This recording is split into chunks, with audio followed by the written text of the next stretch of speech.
Something of what I was speaking about. First off, this is not a Haverstraw Stony Point issue. But the applicant is doing a very good job at prodding both towns to do their arguing for them.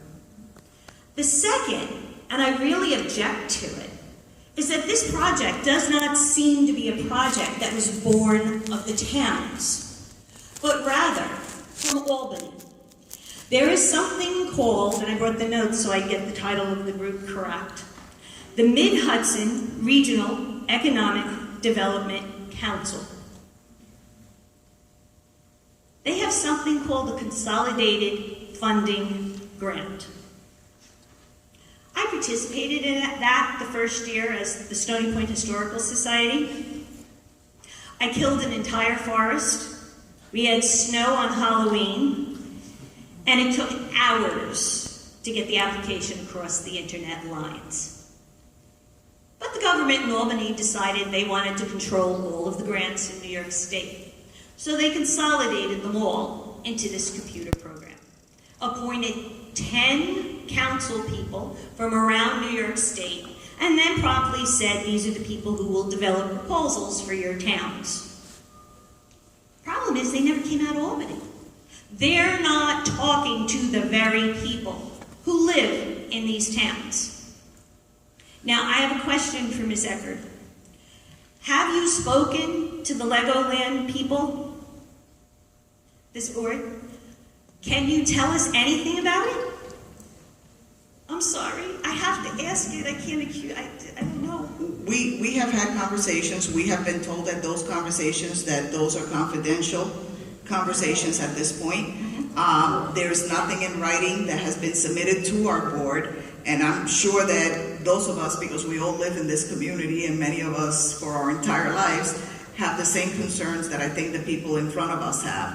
However, there's very little information that has come to us, nothing that has come to us in any written proposal at this point, and all we're told is that this is at the very, very beginning stages, that more information would be forthcoming. And one thing I'll tell you is the entire board, in any conversation, and there have been few that we've had with the people from Legoland, we have made it very clear that one of the stipulations we would have moving forward with anything would be under the condition that they hold a public information meeting, because there has been no public rollout of this project.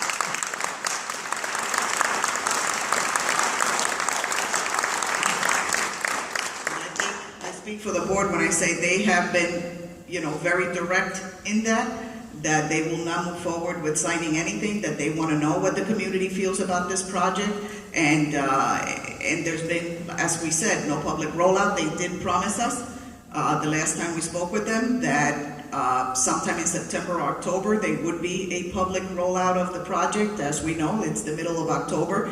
I know that I spoke with Supervisor Phillips, and he said that he has been told by the Legoland people, by Merlin Corporation, that within 4 to 6 weeks they would be ready to do some kind of public information meeting. So that's all the information that I really have at this point.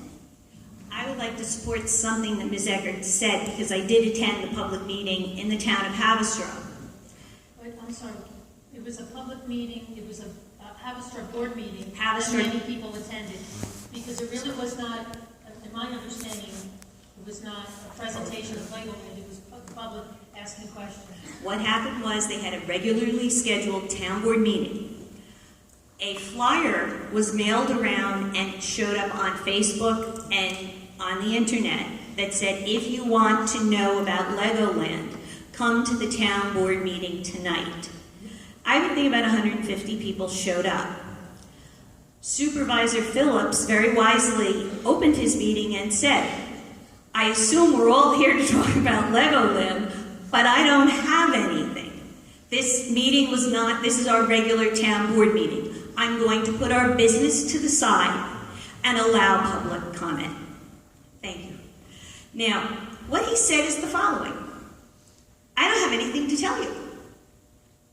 And then went on to say that he thinks, now, I think he was trying to answer questions that he had no real answers to.